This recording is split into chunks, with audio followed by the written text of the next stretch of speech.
All right, let's picture this. You're at the dealership, you've got that new car smell in the air, and you've just found the one. You're excited, you're ready to go, but then the big question hits. So, how are we paying for this?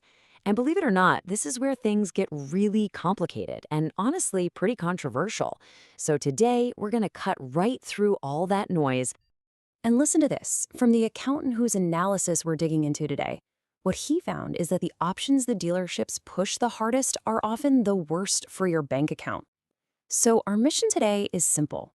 We're going to follow the money, we're going to peel back the layers of the sales pitch, and we're going to figure out what the cheapest, smartest way to get your next car really is. Okay, but before we can even start to crunch the numbers, we've got to get the lay of the land.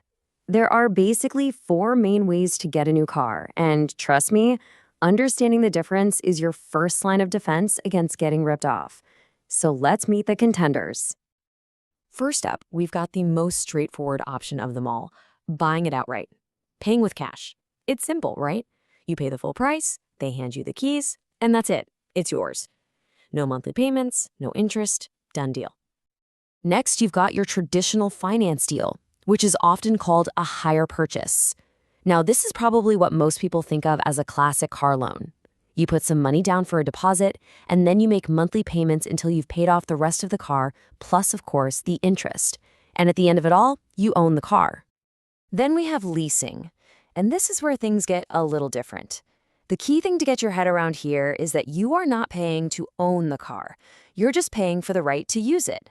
Your monthly payment is basically covering how much value the car loses while it's in your hands. And when the contract's up, you just hand the keys back. And finally, we have the big one, the one the dealership is probably going to try and sell you the hardest, the PCP, or Personal Contract Purchase. Think of it like a hybrid. Just like a lease, your monthly payments are only covering the car's depreciation. But here's the twist. At the end, you get choices. You can either hand the car back, make one big final payment, they call it a balloon payment, to keep it, or you can roll any value you have left in it over into your next new car. Okay, so let's just pause for a second and boil all of that down. You've basically got two camps here. On one side, you have the ownership paths. That's buying with cash or using finance. The end goal is for you to own the car. On the other side, you've got the rental paths. That's leasing and PCP. Here, you're mainly just paying to use the car, and ownership is not the automatic outcome. All right, now that we've got the jargon sorted, it's time for the main event. This is where the rubber meets the road. We are going to put all four options head-to-head in a real-world showdown to see how the costs actually stack up. Forget the shiny brochures and the sales pitch. The numbers don't lie. So to keep everything fair, a true apples-to-apples comparison, here are the ground rules for our little experiment. We're looking at a brand new Audi A3 with a sticker price of £30,000. For every single option, we're going to assume it's a 3-year deal, and we're putting down a 15% deposit, which is £4,500. Let's see what happens. Now, you walk into that showroom, right? What's the first number they're going to throw at you? It's always the monthly payment. It's designed to sound affordable, to make you feel like you can get into a much more expensive car. So, based on what we've learned, which one do you think wins the battle of the monthly payment? Let's start with the finance or hire purchase option. And wow, that is a big number. £810 a month. So why is it so high? Well, because over those 3 years, you're paying off the entire £30,000 car, plus all the interest.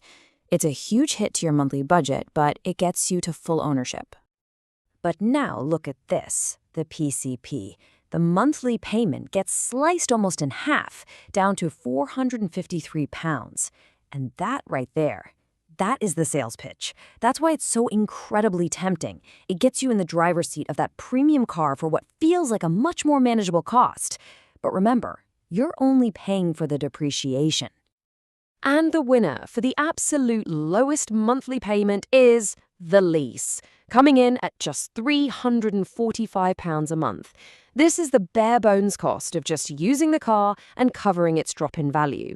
When you're looking at it month by month, nothing else even comes close. Okay, so lease wins, right? Game over? Not so fast. Because focusing only on that monthly payment, that's a classic trap, and it's exactly where they get you. To find the real winner, the true cheapest option, we have to zoom out and look at the total amount of cash that leaves your pocket over the entire 3 years. And this is where the whole story flips on its head. All right, deep breath. This is the slide that changes everything. To figure out the total cost, we add up everything you pay, the deposit plus all the monthly payments, and then we subtract what the car is worth at the end.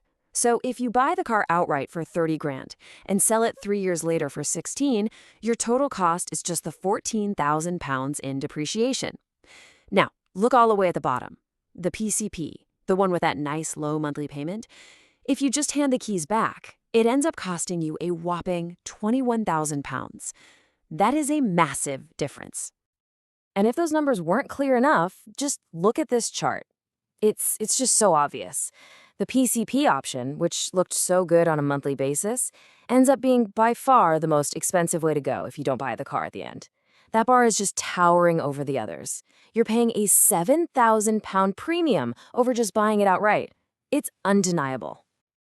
So, case closed, right? Buying outright is cheapest. End of story. Well, not quite. Because the decision isn't always just about the raw numbers.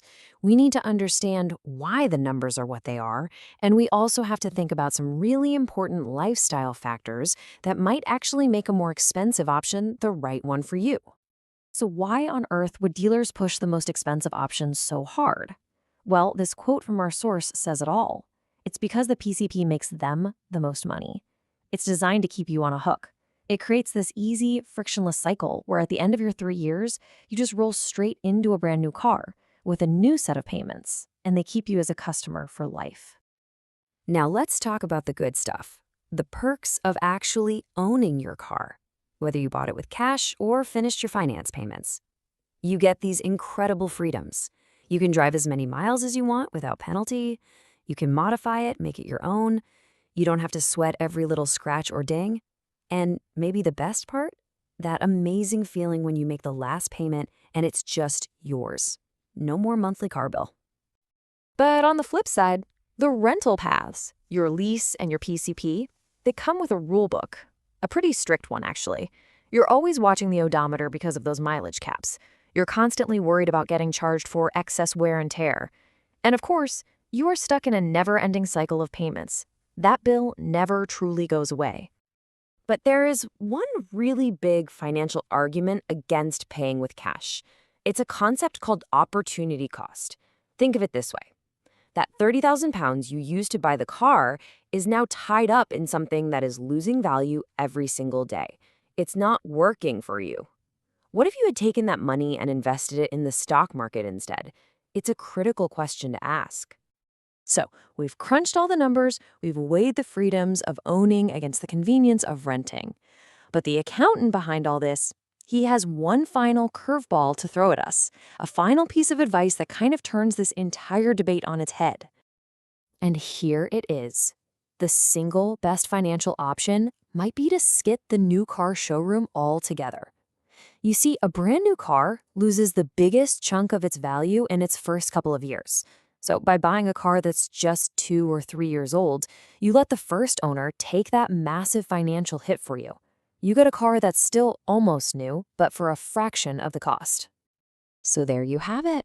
We've learned that the lowest monthly payment often hides the highest total cost. We've seen the pros and cons of owning versus renting, and we've discovered that maybe the smartest deal isn't on a new car at all. The power is now in your hands. Now that you know how the game is played, now that you've seen the real numbers, the next move is yours.